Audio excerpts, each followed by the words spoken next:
The program's available online on the MARTA website, and also it's been distributed through AGDA Desktop Magazine.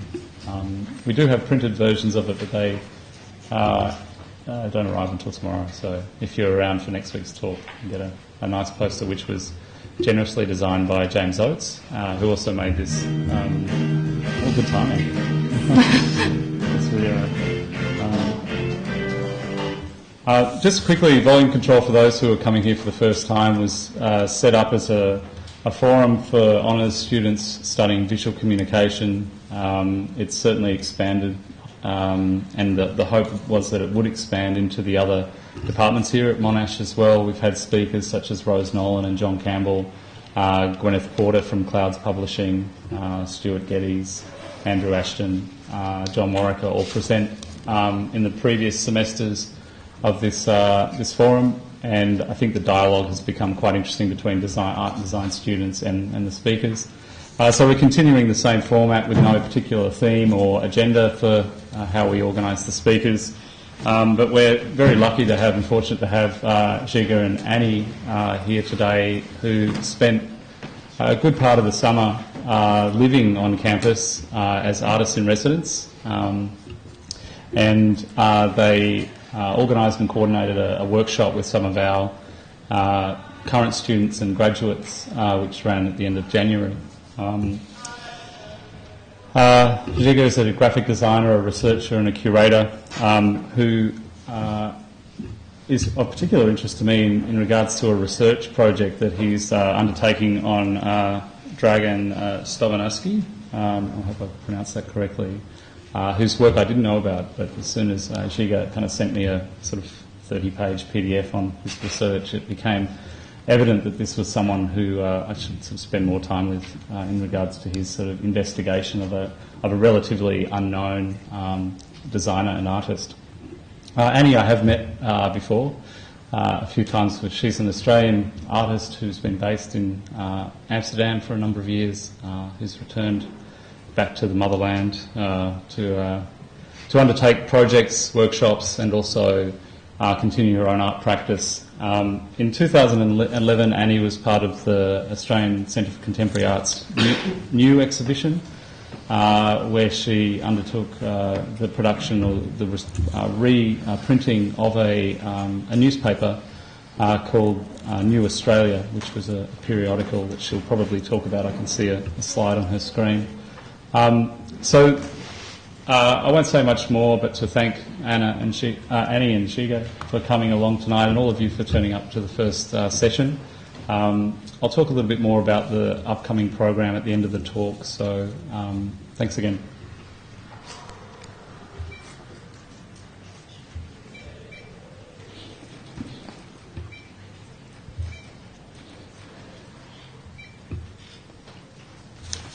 Shall we go? It's fine. I should have the mic down. All right. Let's start. Oh. Okay. Yeah, thanks everyone for coming. Can you all hear me well? Is this working out? Yeah. Good, thanks. Warren told me when I asked him how many people are coming, he has between 5 and 100. So I thought around 15 people, I guess. So this is a really good turnout. As Warren already introduced us, I'm a graphic designer and Annie's an artist. And we decided, well, I suppose a common thing in our work is that we both work with design in one way or another, not necessarily or not always as a problem-solving discipline, but often more of an inquiry into the very discipline of design itself and how it correlates to other fields such as contemporary art, for example. We also collaborate on joint projects. One of them we've recently done in Australia. It's a contemporary art magazine called Discipline. And we also assist each other on most of our individual work. But for this presentation, we decided to show a selection of individual works that nevertheless all share some common interests and topics relating to art and design that we're all both interested in. So today we'll show works that engage with archival and research material some works that also refer to conditions of labor in art and design, and especially what is our really common thing, I guess, language and typography. We kind of try to choreograph these works in such a way that they'll hopefully correlate and perhaps form some sort of a bigger narrative, but we're not promising anything. So we'll start with Annie's first work. Okay, so as Warren mentioned before, my first work is the New Australia Journal. I'm going to talk about that. So I made this work in 2011 for the new exhibition, and I reprinted the New Australia Journal, which was a collection of newsletters that were printed and distributed across Australia, reporting back on the progress of the New Australia movement of 1890. New Australia was basically a socialist utopian community that was established by William Lane and set up in Paraguay, and about 250 people from Australia moved there for this. So this is an installation shot of the exhibition. I made 10,000 copies, and it was free to take in the space. The newspaper is a collection of about 4 years' worth of newsletters, but when I first came up with the idea for this work, it started off as a research-based work, but quickly became an artistic gesture and intervention in the show. And to explain a little bit more about that, I'm going to read a text that I wrote to the curator prior to realising the work. So for New 11, I wanted to first of all focus on the idea of new, both as a response to the annual show title and the very modernist concept of new itself, a word that is often historically attached to past avant-garde, utopian and radically progressive movements from history, as well as a direct statement in opposition to what is old and must be reinvented. I took on the task of thinking about new by addressing the contradictory nature of the relations between new and old in the progress of redistributing an old text about a failed future. The decision to republish the New Australia Journal was made in order to redistribute a piece of seminal Australian history. From my original research, I was looking a lot at old utopian novels like Looking Backward by Edward Bellamy and then later on Walden 2 by B.F. Skinner, both seminal texts by American authors set in the States. Then later discovered the New Australian movement and immediately became interested in the concept of utopia from an Australian perspective. I want to investigate how we can learn and reflect on failed utopias as a form of social experimentation, and how the New Australia Journal essentially acted as an on-site manual written as a way to simultaneously document and advocate the movement, as well as reporting the success and eventual downfalls. It was at once a guide to the formation of the colony in Paraguay, as well as an ongoing narrative of the developments of its members. I decided to rematerialize a digitized resource in order to draw attention to the historically significant document by using a freely distributed publication, and also not to forget art's important role as a platform for education and debate. So in conjunction with the new show, together we designed 12 posters utilizing the headlines from the newspapers. And these 12 posters were designed to be placed outside of our car and changed once a week to attract people who were walking by to hopefully walk inside and pick up a newspaper. So I have some photographs now of the posters.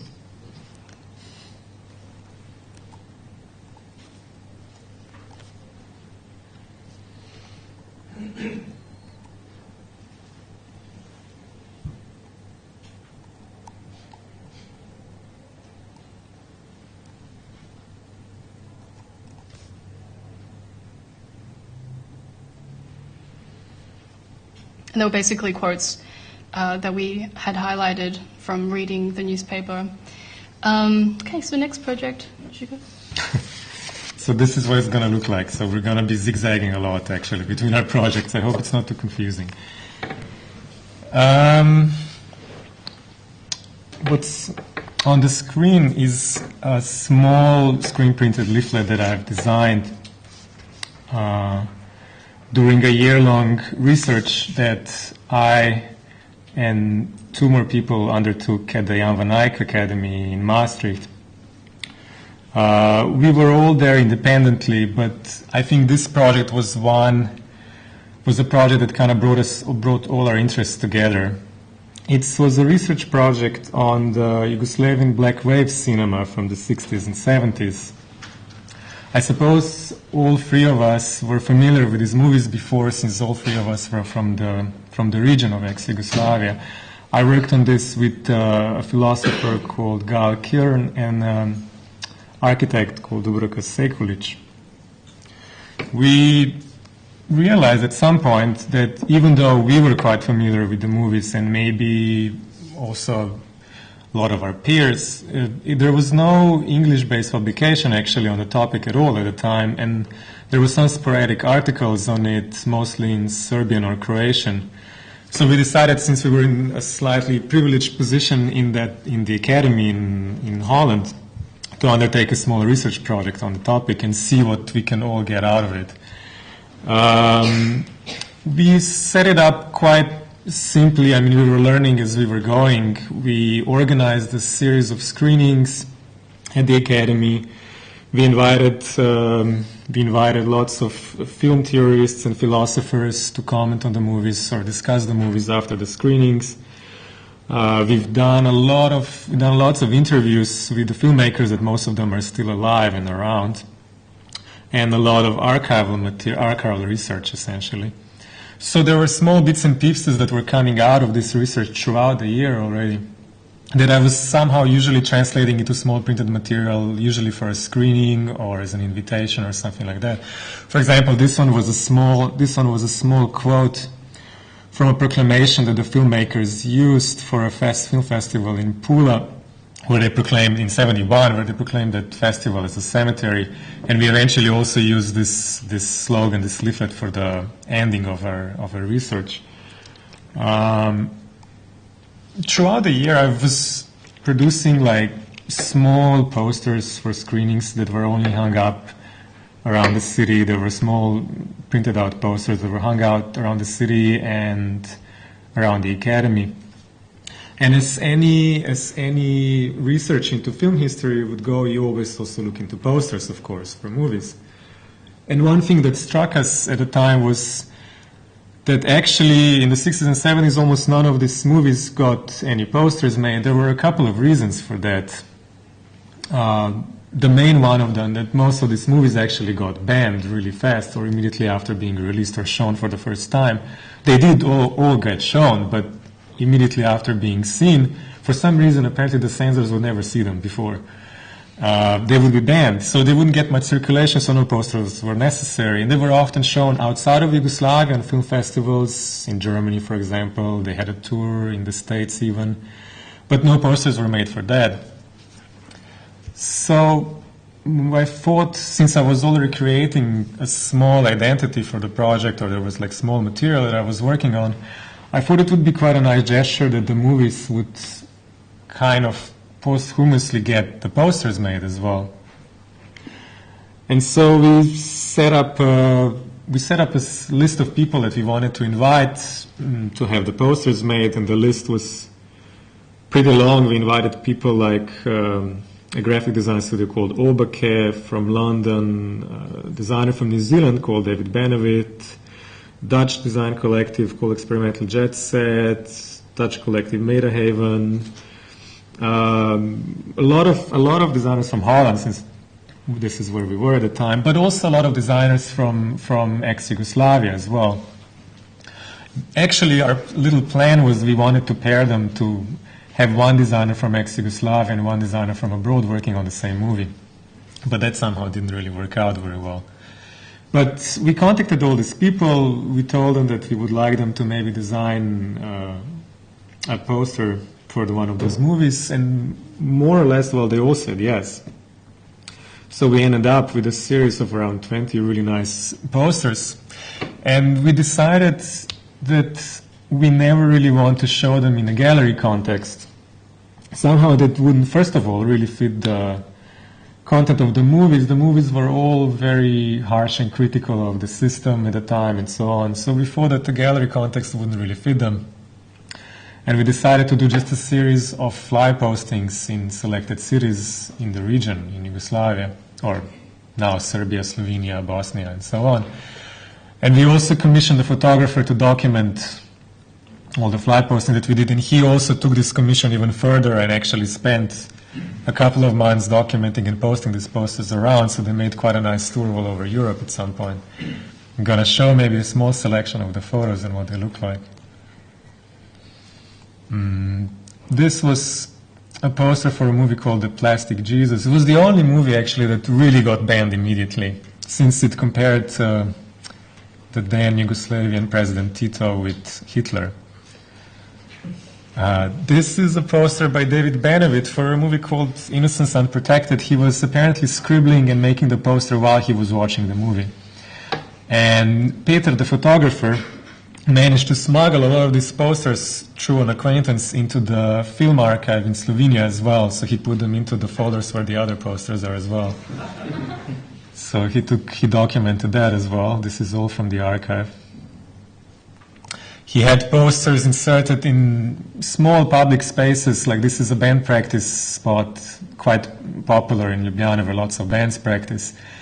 Because this poster kind of seemed almost like a very good band poster. It's a poster for a movie called We Are the Mysteries of the Organism by Dušan Makaveo, who also spent some time in Australia, actually made a movie here later. He made fly postings all over the place. This is a poster by Experimental Jet Set for Želimir Žilnik's movie called Early Works. They wrote us a really long 2-page text about the concept of this poster. It all comes down to mud, since the mud is very present in the movie as well. And here you can see it posted at the entrance of an old socialist cinema in Ljubljana. This was one of my favorite ones. It's by a design studio from Amsterdam called Our Polite Society. The movie they were working with was called The Black Movie. And it's a short movie by Želimir Žilnik about homeless people. In the movie, Želimir takes a couple of homeless people from the street and brings them into his own home for the duration of a week, during which the movie is made. And what they've done for the poster is they've took an old Dutch squatting poster. The poster in Dutch would say "Krak mi, ik sta leeg," I think, which means "squat me, I'm empty," which is a poster that squatters in the 70s would put on empty buildings to attract other people to squat the building as well. And they just made this, they remade the poster in all the languages of ex-Yugoslavia, and we had them distributed there as well. This is another one, some more posters. As a conclusion for the whole project, we also produced a publication. In it, we basically outlined the whole project. We have shown the poster project. We have commissioned essays from Alvin Hatrili, Ana Janowski, Paula Levi, Sezgin Bojnik, Boris Budan, and so on. They were all discussing not only the movies, but also the political context at the time. We published a lengthy interview with Želimir Žilnik, who we thought was definitely one of the best filmmakers of the period.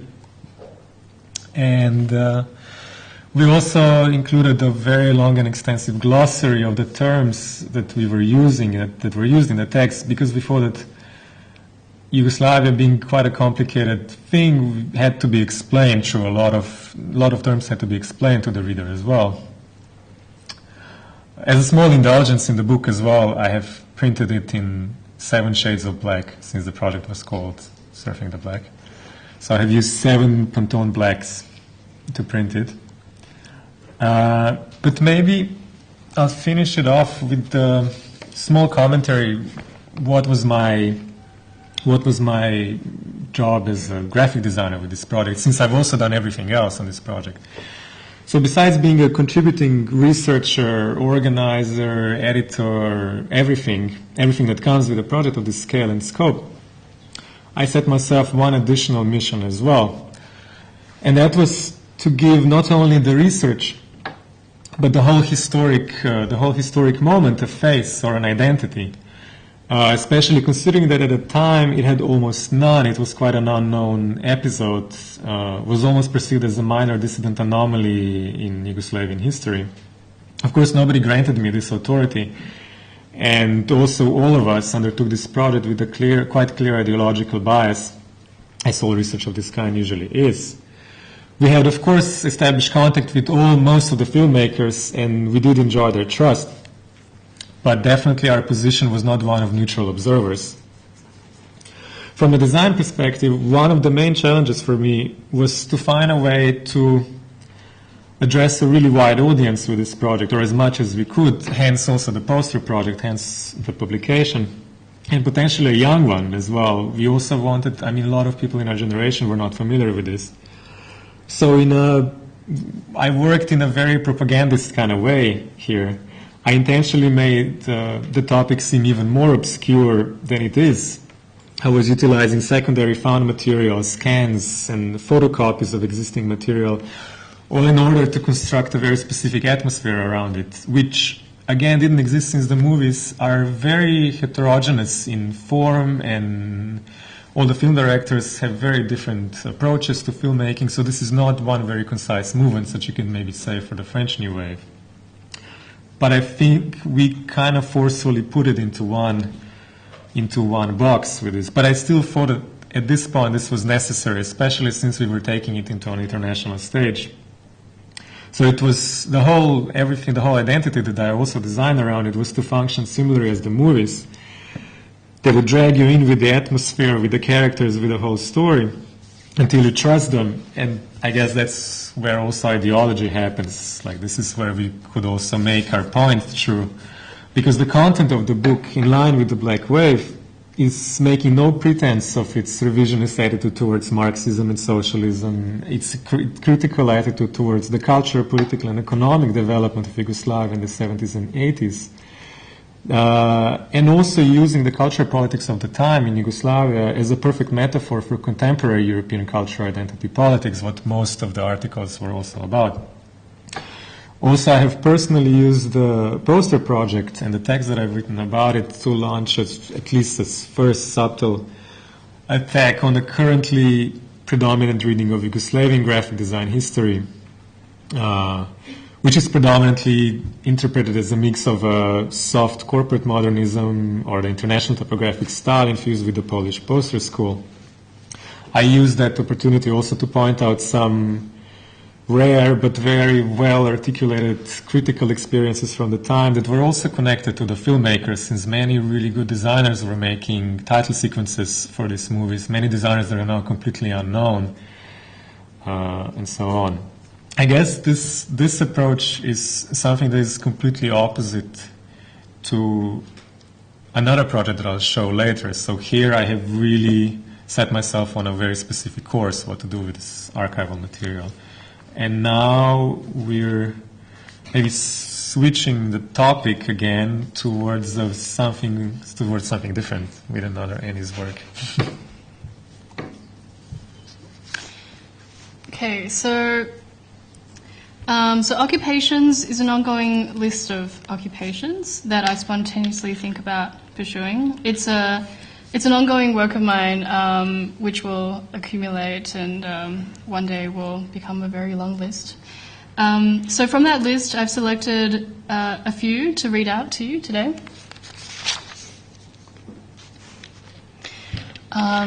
Monday, February 14th, 2011, set designer.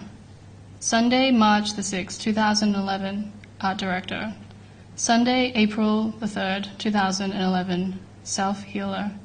Monday, April the 4th, 2011, filmmaker. Tuesday, April the 5th, 2011, medical chef.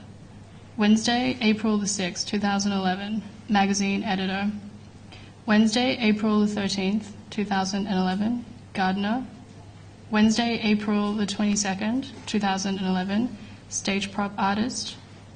Tuesday, May the 17th, 2011, stylist. Thursday, July the 7th, 2011, narrative voiceover. Saturday, July the 30th, 2011, magazine editor. Wednesday, October the 26th, 2011, psychoanalyst. Wednesday, August the 8th, 2011, artist. Sunday, December the 30th, 2012, gallerist. Thursday, January the 3rd, 2013, curator. Thursday, January the 17th, 2013, businesswoman. Monday, January the 28th, 2013, poet. And Tuesday, January the 29th, 2013, columnist. Thanks. I kind of thought that this work would perfectly introduce also my next work. I hope we're not going too fast, right? Is it all going well? All right. I know we're skipping topics like really immensely. But this is a book design or a book project that I worked on. It's a volume called Post-Fordism and its Discontents. And it's an anthology of texts on the subject of post-Fordism with articles from contributors such as Rastko Močnik, Jacques Rancière, Sergio Bologna, etc. And when we were approached to design this volume, we decided to stick to the title and really try to accentuate the discontent between post-Fordist production methods and industrial production methods, which we thought we can easily somehow showcase in the book design as well. So what we decided to do is we decided to make two publications, not one, even though it's the same publications. So I have one publication produced in two different ways, two different methods. One would be produced utilizing one of the, at the time, emerging print-on-demand services. We chose Lulu.com. I'm not sure if you're familiar with print-on-demand. I guess you can also use it here in Australia, but what it essentially is, it's a website that offers you a couple of predetermined publication sizes and finishes and so on. And you can upload your PDF and order just one copy if you want, or 100 or 1,000 or so on. So it's exactly what it says. It's print on demand. Somebody else can order a couple of copies later and so on. But the production method of this, since it has to be able to produce an amount of 1,000 or one at the same time, the production quality is pretty poor. This would basically usually be some kind of laser printed printer, very rugged binding methods, and a very limited choice in materials and finishes. So since we were already limited with this specification from the print-on-demand printer that we've chosen, we decided that this will also limit the other publication, the offset printed publication. And so we designed the publication and had it printed. So it was exactly the same publication, printed in two different ways. One, I think it's the one on the right, was printed by Lulu.com and distributed by Lulu.com in an edition of an infinite amount of copies, as much as people would buy, and for a price of 17 euros. And the other one was paid for by the Jan van Eyck Academy at the time, and they set a retail price of 30 euros, which was more or less how much the production cost as well, in a print run of 250 copies, which is what the budget allowed for. For the offset version, we really tried to go overboard with expensive material and very nice binding and good paper. We really wanted the difference to become quite obvious between those two books. And also we wanted the difference in price to become quite obvious. It actually came much more close together than we expected. So it was our initial... I maybe just show you the inside of the book, but it's not very exciting. I mean, it's a reader, so... So it was our initial intention to focus on and accentuate the discontent between the emerging post-Fordist just-in-time production processes and traditional industrial production, especially in terms of the formulated value of the finished product that would also be reflected in a difference in the price. What we have also eventually tried to show on the cover itself. All this in an attempt to not reflect the topic of the book in its design in terms of symbolic representations of labor that would be usually associated with titles of this nature, but to make the object, the book itself, a sort of a didactical object that would by its existence and production reflect the subject. We have, of course, completely missed the point. The difference in price and the quality of production does accurately show the discontent between the different production and distribution methods, but it also says nothing about the value of the content's production, of the immaterial labor that enabled this volume into existence and whose discontents are the true core that this volume attempts to tackle. This became apparent to us already during the design process and various conversations we had with the editor of the book and the publisher. It turned out the book already underwent a series of complicated previous attempts of having it published, with lots of disgruntled translators, designers, writers, and other individuals left behind, unaccounted for, and occasionally, of course, also unpaid. And this became maybe even more obvious in our newly proposed design. I'll skip this next two images. So, in an attempt to at least partially patch this void, we have decided, and together with the editor of the volume as well, to commission a supplement chapter for the book, one that would focus solely on its production and its many versions. We had it coincide with the first public presentation of the book in Holland, and the chapter starts something like this. This book is a zombie. It is long deceased and yet acts as if alive in the form of a well-designed paperback. Undead predecessors started circulating long ago, yet a launch party for 250 instances of its content is shown today. The supplement eventually made it into all the print-on-demand versions of the book. It only exists as a Leporello insert in the offset version, actually, as well as did the extended colophon that we have also produced, where we have tried to account for, and this time really everyone, included in the production of all the successful or unsuccessful versions of the book, and the colophon actually went on for 6 pages. So maybe on a slightly similar note and still in this spirit, we'll continue with one of Annie's works now. Oh no, it's back to the size. So this is a work called Age Calculations. It's also an ongoing series of works. It basically utilizes a simple subtraction equation that shows the process of working out somebody's age at a pinnacle point in their career. It works by subtracting the year of the event by the birth year. So for example, for this one, so at the age of 24, can you read that text? At the age of 24 is when Dan Graham, due to lack of money for art materials, utilized magazines as a gallery platform for exhibiting articles as artworks. And the following one, so at the age of 30 is when George Matrinas had to take a job as a civilian graphic designer at a US Air Force base in Wiesbaden, Germany, to avoid debit collectors. So after 20 years of being a struggling poet, it was at this stage when Marcel Brotes made his first art object out of half embedding 50 unsold copies of his book of poems in plaster.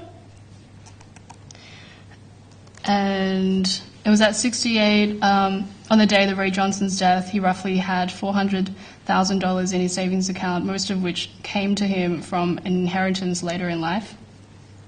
So this particular series focuses on the lives of influential artists and other creatives that struggled at a certain point in their career or were forced to compromise their work due to lack of financial means or due to the necessity to take up a side job. I started collecting examples of this in the past year, and I think it's an important work to remind ourselves that behind the celebrity mask of fame, there are always less fortunate moments of people's biographies that are not necessarily celebrated or are overlooked. For me, it's also a work about age anxiety and the comparison of age standards that we expect to see ourselves, what we expect to see ourselves doing at certain moments in our lives. In many instances, it's always reassuring to find that the greatest and the most memorable moments in people's careers usually come much later in life. But the detailing of the hardship behind the rise to success is what I'm currently interested in. So, okay, next project. Oh yeah. Now we're switching again, and we're switching to a slightly lighthearted topic. And also what we do most, I think, is like our work with typography and language as well. I'll show two typeface projects that I've done. This one is called Backwards Helvetica. And this was a typeface project made for an artist called Nicholas Matranga. It was supposed to be almost as a portrait. I have, as probably every graphic designer does, a slightly unhealthy obsession with typography, like probably something almost similar to an anthropological linguist has with extinct languages. I always see typefaces as perfect symptoms or carriers of content beyond their given meanings as letters, but of course all man-made forms do. So in my work I often combine seemingly incompatible typographic forms and messages to evoke new meanings, such as, for example, was a small case in this series of posters for a series of very dry theoretical conferences. But in the next two cases, I would like to show two examples of work that I've done in collaboration with an artist, where I work purely with typography as a medium. So let's go back. So as I said in the beginning, this typeface was initially to be almost like a portrait. It's simply Helvetica, but with each character flipped backwards. And the result is slightly confusing, since it doesn't exactly look like it's supposed to be read backwards, I mean, even though it looks like it. And it also makes Helvetica look really strange and unusual. It's quite the opposite of the usual neutral and unoffensive typeface you're used to. I've made an intervention directly into the typeface, so it's still completely usable as a font, and the artist has been using it as not exactly sure for what. There was no specific intent behind this work, but we did use it for other artists as well, connected with the artists I usually work with. For example, we have a Dutch artist, Gabriel Lester, has used it to typeset a text of his called All Wrong. So it was the whole text typeset in this typeface. And eventually, this project also spawned another similar project that is called the Levitating Helvetica. And this one was first produced for a show that Aaron Schuster was organizing that would focus on levitation in artistic practice. I never completely understood what that meant because the show never happened. But he has seen the Backwards Helvetica and commissioned us to design a typeface for the show.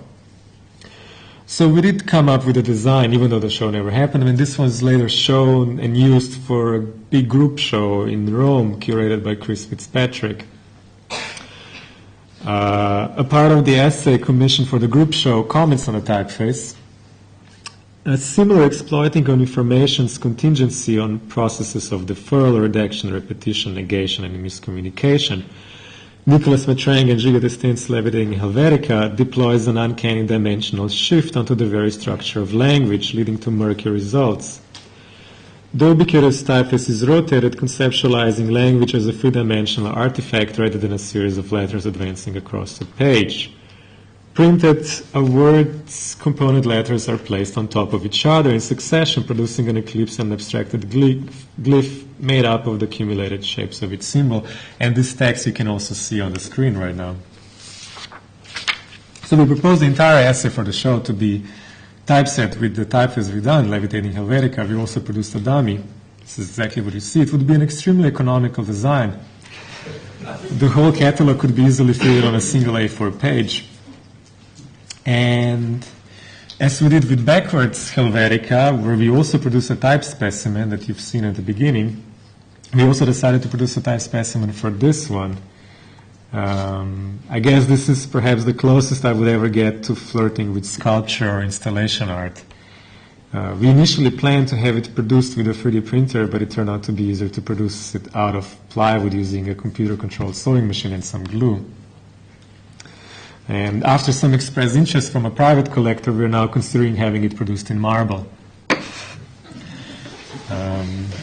But all this material object production in these two cases could be slightly misleading and is more of something on the interest side of my collaborator here, artist Nicholas Matranga.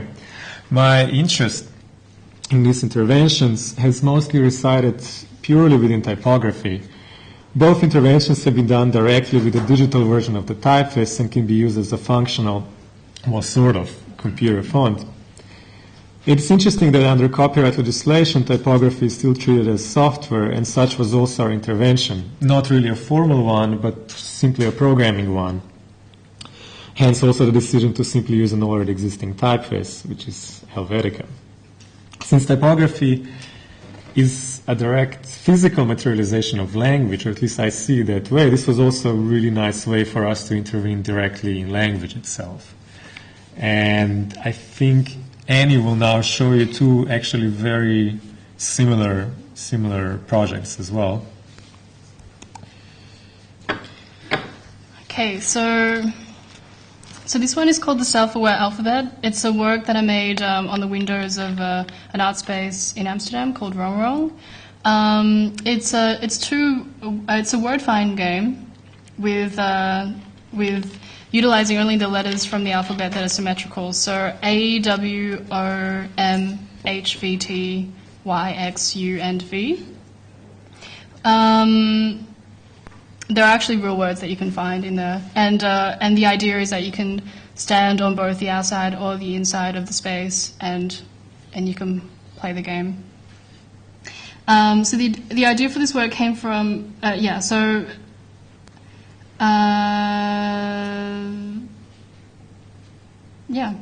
so the title actually comes from the idea that the letters would see their own reflection on the other side of the glass, so that's why they're self-aware alphabet. But and this is a close-up image of the board. And and you don't have any more works? No, this is you. Okay, so I'm going to talk about one last work of mine, which is work that I made late last year in October in Platform, which is in the subway. So Fluke is a typographic work, and it's in the form of a dialogue extract from Whit Stillman's film Last Days of Disco. The dialogue is a situation explained by using the metaphor of the tortoise and the hare. So it says, take the tortoise and the hare. Okay, so the tortoise won one race. Do you think that the hare is really going to lose any more races to turtles? Not on your life. I like that tortoise. So do I. But if you were a betting person, would you say that tortoise won against the hare in future races and backing him? No, that race was most certainly a fluke, and afterwards the tortoise is still a tortoise and the hare a hare. The work is displayed in a vitrine with depth, so I had an idea to animate the text by placing the words tortoise and hare on the back of the wall, and so that these two words would be constantly moving while you were standing in front of the piece. And although the movie is very average, I really like this dialogue because of its warped perspective on chance and its humorous allegiance with the hare, and its kind of rewriting of metaphors. So, yeah, and that's it for us. All right. Any other comments? Yes, we'll conclude with this, I think. I hope it hasn't been too confusing.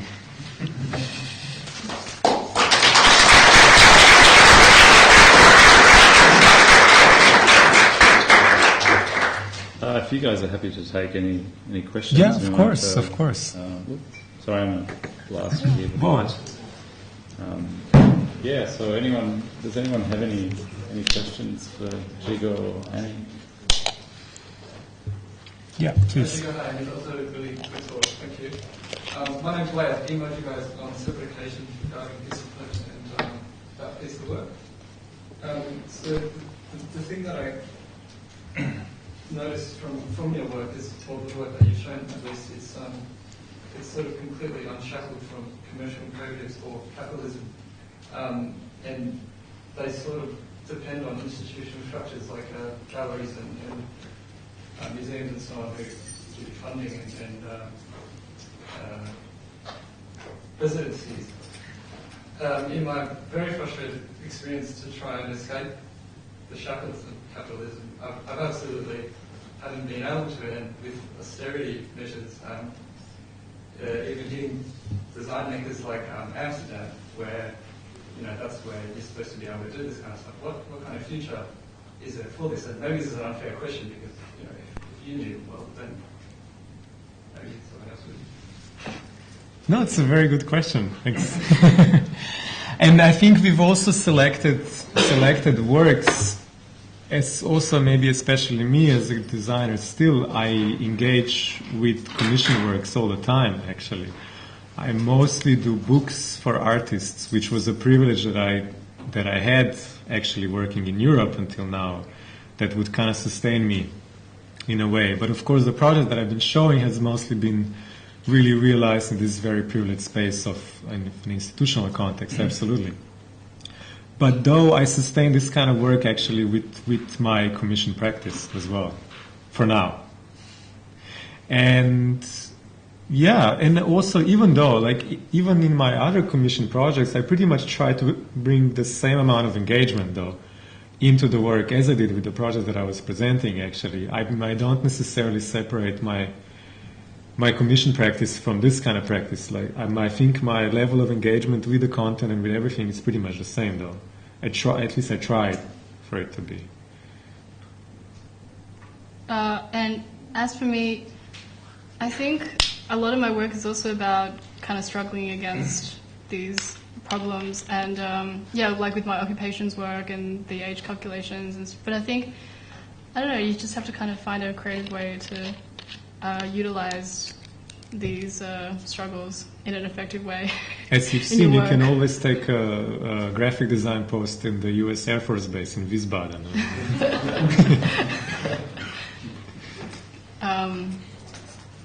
Yeah. Yes, please. Early on in your talk, you mentioned Dusan Makabeyev. Yes. The only film I've ever walked out on in my entire life. Was that the Coca-Cola kid? It was a Dusan Makabeyev Melbourne Film Festival film where at one stage the central characters get up on a dining room table and have a crap on dinner plates.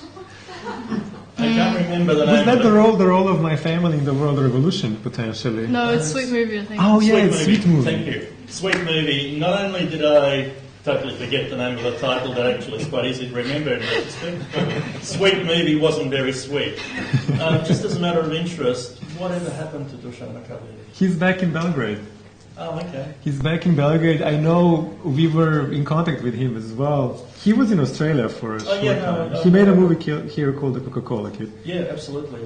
I've seen that. I didn't mind that. I totally objected to Sweet Movie for a whole range of reasons. See, Warren, I don't let you down, do I? It comes out of left field, I know. I mean, I couldn't believe it. Bloody Dusan Makabeyev. So I was born in Zagreb.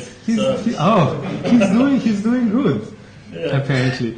Žilin, the other director, he has been trying to convince him for the last 5 years to make a movie, like a final movie with him or something, but it seems he's not, I mean, he's going slightly insane slowly. You mentioned Plastični Isus earlier. Yes, are you familiar I've with never it? even heard of it. Ah, yes. Obviously, a film that was made in the 60s that was critical of the Tito regime Yes. would have been frowned upon. Why hasn't that ever had more exposure in the West? You mean now? Well, yeah, now. Really, this remaining copy was, I think, only found maybe like 5 or 7 years ago. Okay. Actually. And this was I think, from what I remember, this was really the only movie that was banned before it was shown. Yeah. So this one was bunkered straight away. And actually, a lot of the people that we spoke to were just saying, well, he was really out of line. He was really asking for it with that movie, basically. But he was also tried. He was also the only filmmaker that went to jail for that, for a really short period as well. And that was actually his only student production as well. So. I heard Yugoslavia referred to as communism light by Mirko Ilic in an interview over the weekend, who was obviously a graphic designer now based in New York. And I always thought that was probably an apt description for Yugoslavia. Just a final note before I cease dominating the thing. Slovenia now. How do you see the art scene in Slovenia now as opposed to what it was like when it was part of Yugoslavia before it got chopped up into little slices? Well, I'm born in '81, Yeah. so I mean, I couldn't exactly. I don't think I can provide you with a very informed answer on that. I thought your parents might be able to give you a summary of what it was like. Well, your dad would have known. I've definitely, my dad is an artist as well, but I think the art scene has always been actually very politically engaged and very intense in that sense, before and now as well. I mean, that's one thing that I've noticed after living in a couple of different countries as well afterwards, where that's maybe not so much the case. Maybe also because of the small countries or small republics and so on, that things actually seem more possible on this level. But that was maybe one general impression that I had. Like, the level of engagement was actually always really high, and also just the level of artists' engagement into daily life or into daily politics, before and now. But I think before, there was no audience for them, really. I think that was the main difference. I think now, what's happening now is this difficult period of creating or forming an audience as well. Because before, the audience was just the other artists as well. And I think a lot of the art scene still operates like that, but there is a problem with the audience, I think, definitely. Thanks. Any other questions, comments? No? I think that's it. You have no questions? Do I have any questions? I've got plenty, but I won't bore people with them. Okay. Okay, well, thanks again for the presentation. I thought the format was really interesting, sort of switching back and forth projects. And, we'll probably head over to the Marmaduke's bar if you were too shy to ask a question. Want to hit these guys up for printing contacts at lulu.com.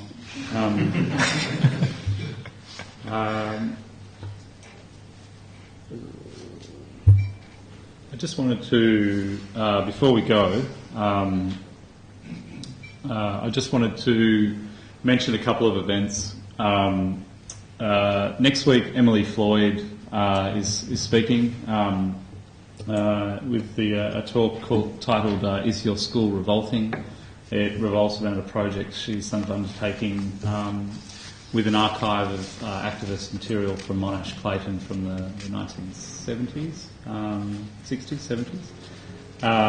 And then the following week, Volume Control is sort of partnering or supporting the event at the State Library for the Most Beautiful Books Australia and New Zealand.